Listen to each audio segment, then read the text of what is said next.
Welcome to Heroes First Podcast, sponsored by Fund the First, the nation's leading verified crowdfunding platform for first responders, military, and medical professionals. And now, your host, broadcasting from Long Island, New York, Robert Garland. Hi, everyone, and thank you for joining this week's episode of Heroes First Podcast. Each week, you will hear from a new guest that portrays excellence in the first responder, military, or medical professional field. If you are an active or retired member of the service, or even a family member or a friend, then this show is for you. I would like to now present you with our guest for this special pre-episode of this podcast series, Michael LaLuna. Hi, Michael. Thank you for having me on, Robert. I really appreciate the opportunity. I'm looking forward to getting into it with you. Excellent. So let's jump right into these questions. I like to start off this first question with it's kind of like an icebreaker. So to start off the show, why don't you tell us something about yourself that maybe your friends may not necessarily know about you? Wow. So I don't know if a lot of my friends know that I really enjoy starting businesses and launching startup companies. Most of my friends know me as a CPA and tax accountant, and they think that I live a boring life because of that. Okay. Well, it's definitely not a boring life. I understand there's a ton of number crunching that goes behind that. And definitely from working hand in hand with you, it's actually an exciting life. And I'm happy to be a part of it with you. Thank you. Yeah, me as well. All right, great. Now that's something good. And maybe our friends back at Tech when we were playing ball together, maybe they see the big picture with things and see the Michael LaLuna that's doing all these great things nowadays. Yeah. I mean, I feel like I have to keep doing things every day to progress.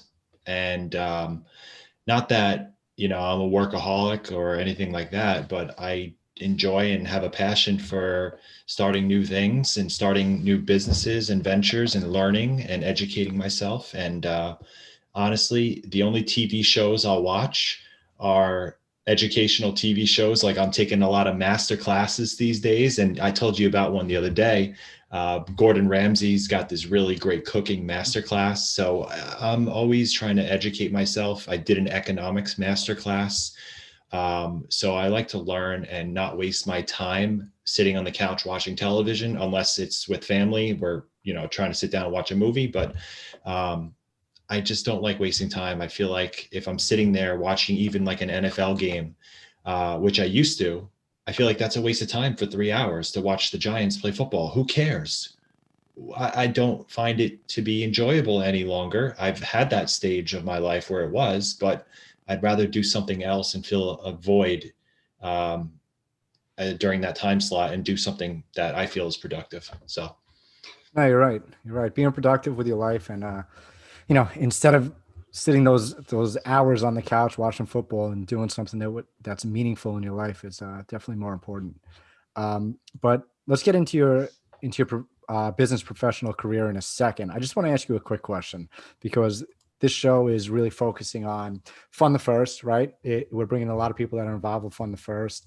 And I want to ask a specific question. In your own words, what does the word hero mean to you in relation to first responders, military, or medical professionals?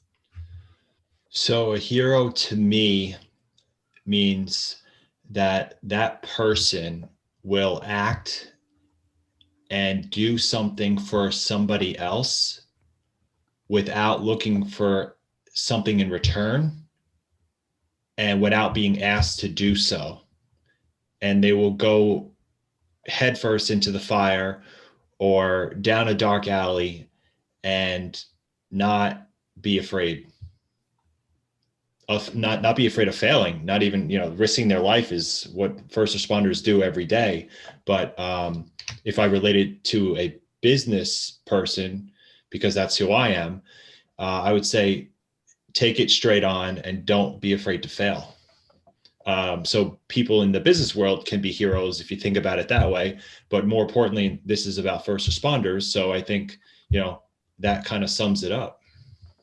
Yeah, I know that's a key thing that you and I have always talked about, not being afraid of failure and really going out there and just trying to succeed no matter what. And it's okay to fail.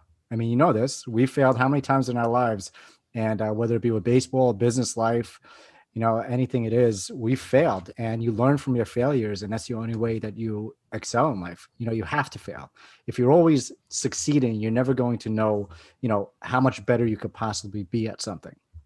So I agree. I think baseball taught us well because mhm. in order to be good at baseball, they say hitting 300 is a great average in the major leagues. Well, you're failing 7 out of 10 times in order to hit 300. So I think we were brought up in the sport of baseball, and that taught us how to fail, but also how to get back on the field and continue to move forward and progress. Absolutely. And we definitely carry that forward in both of our lives today. Yes, definitely. Absolutely. So why don't you tell us more about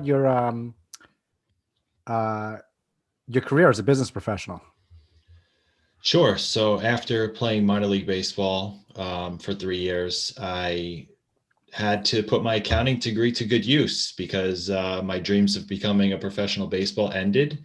And so I went to apply to an accounting firm called Markham, and I worked there for about 2.5 years. I got my CPA license in my final year while working at Markham.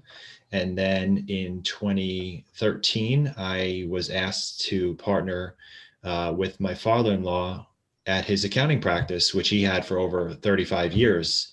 So I've been here ever since, and started off as a senior accountant and eventually became partner about 2 years ago. And here we are today. Oh, that's great. Do you have any other business careers that you're involved in at the current moment? Yeah, I mean, currently I'm the chief financial officer of Fund the First, which is the nation's leading crowdfunding platform for first responders and military.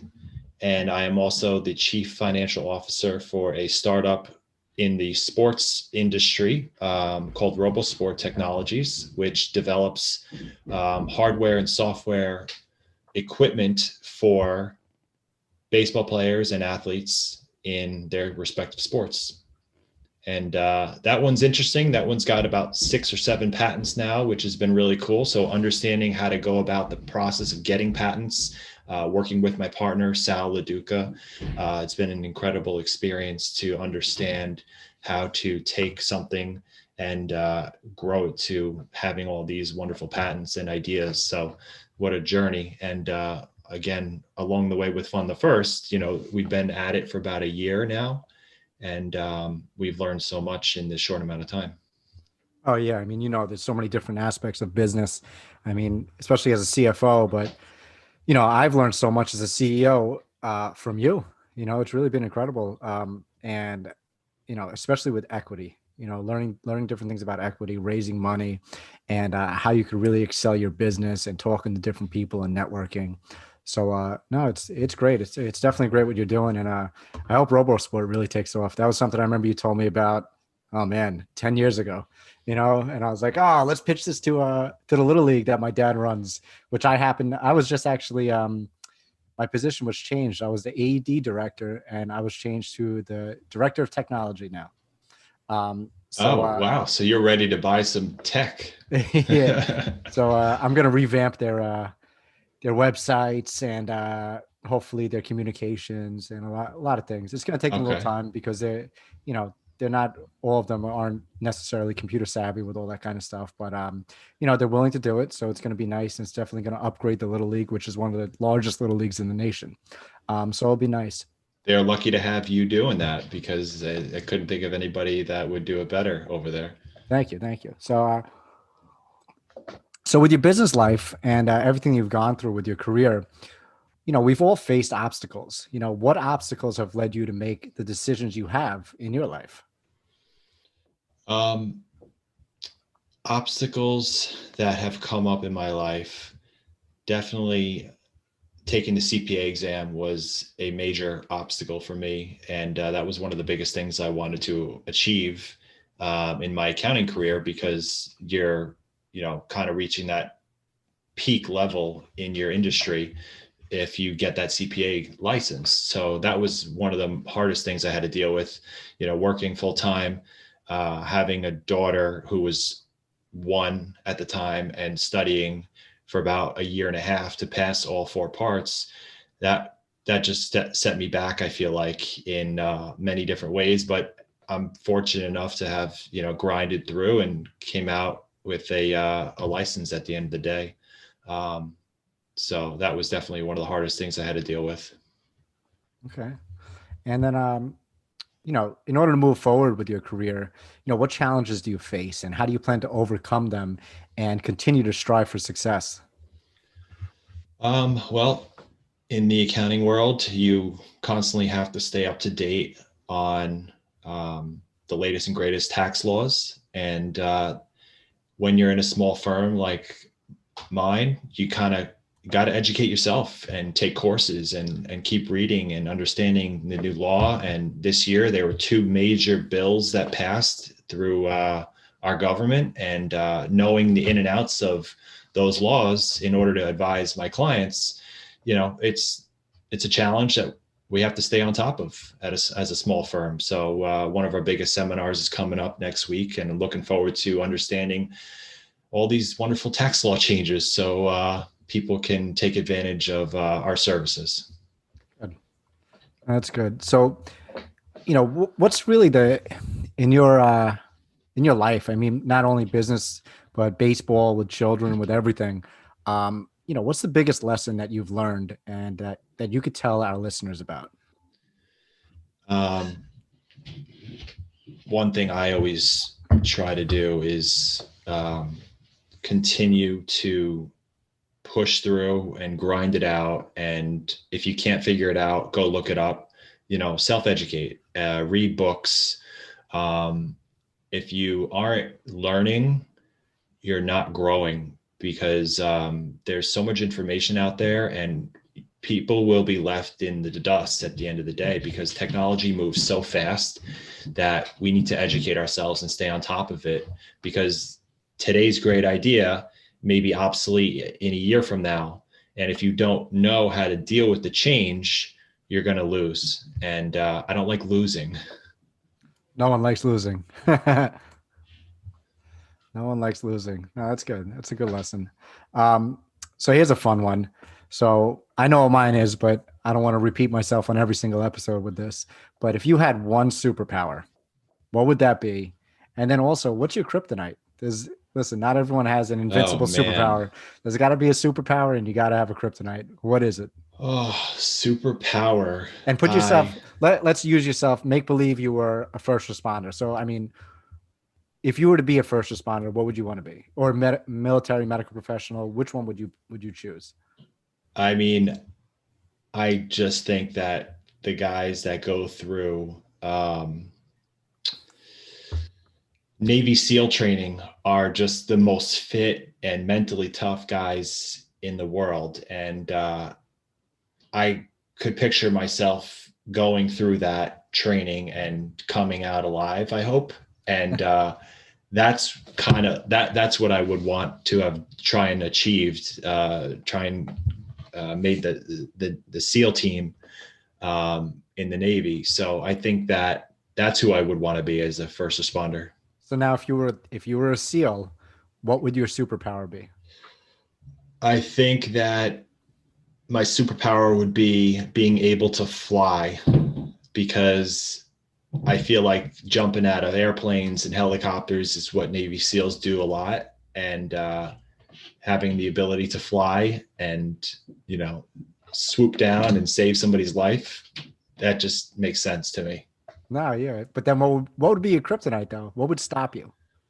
What would stop me? Touching water.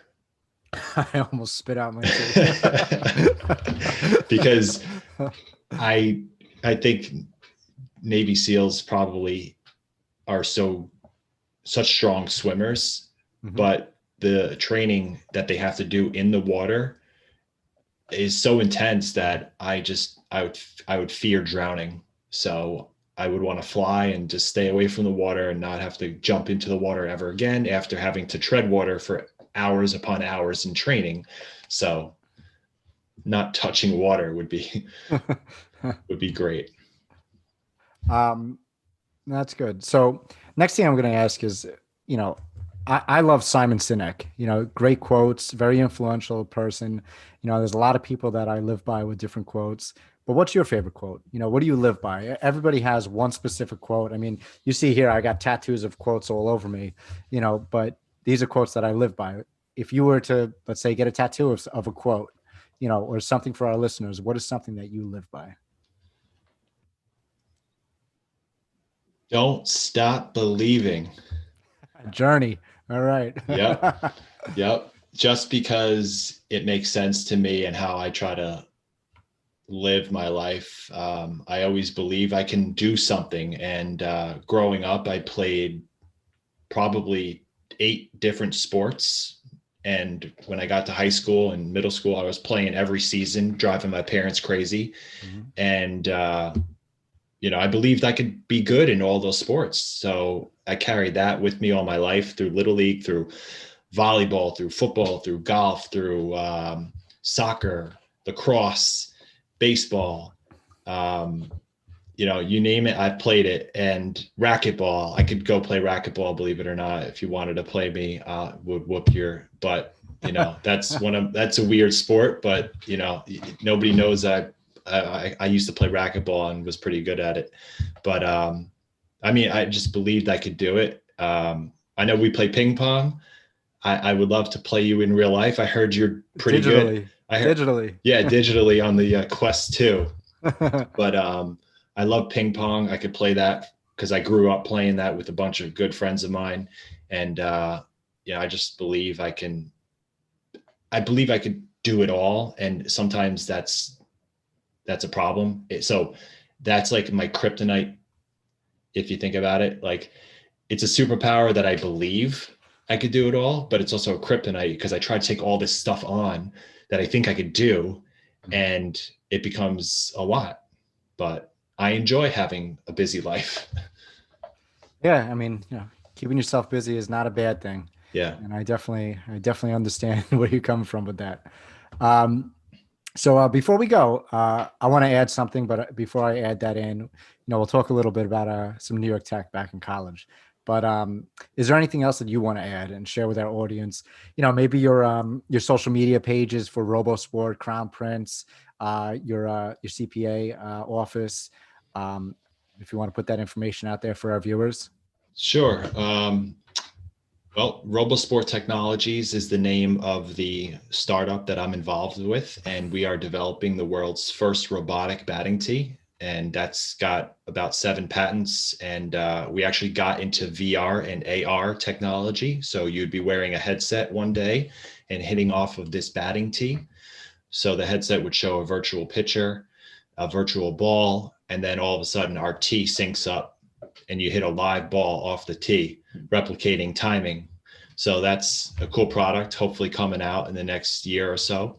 My accounting firm is LaLuna, Cohen and Lampert. You can find us on the internet at lcltax.com.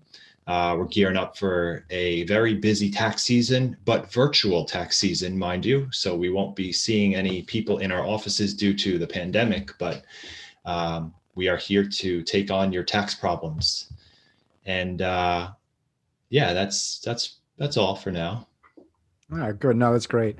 Now, I'm going to share a photo and I'll play it into the video right now.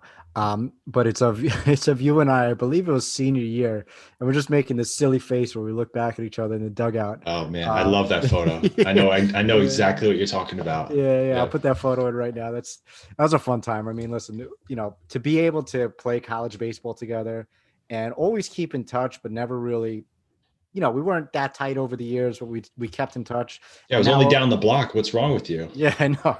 But now over the past, really year and a half, we've gotten so close, and, Mike, I consider you one of my best friends. Absolutely. I've known you for so many years already. So yeah, no, this is great. So thank you for doing everything that you do. Thank you for coming on the show, and let's continue to strive for greatness with, especially with Fun the First. But I'm going to close out the show now. So thank you for listening to our preseason episode of Heroes First podcast with our guest, Michael LaLuna. See you next time. Thanks for having me. Thanks, Mike. You've been listening to the Heroes First podcast with Robert Garland. We hope you've gotten some useful and practical information from the show. Make sure to like, rate, share, and review. We'll be back soon, but in the meantime, make sure to visit funthefirst.com and follow us on social media at funthefirst. See you next time.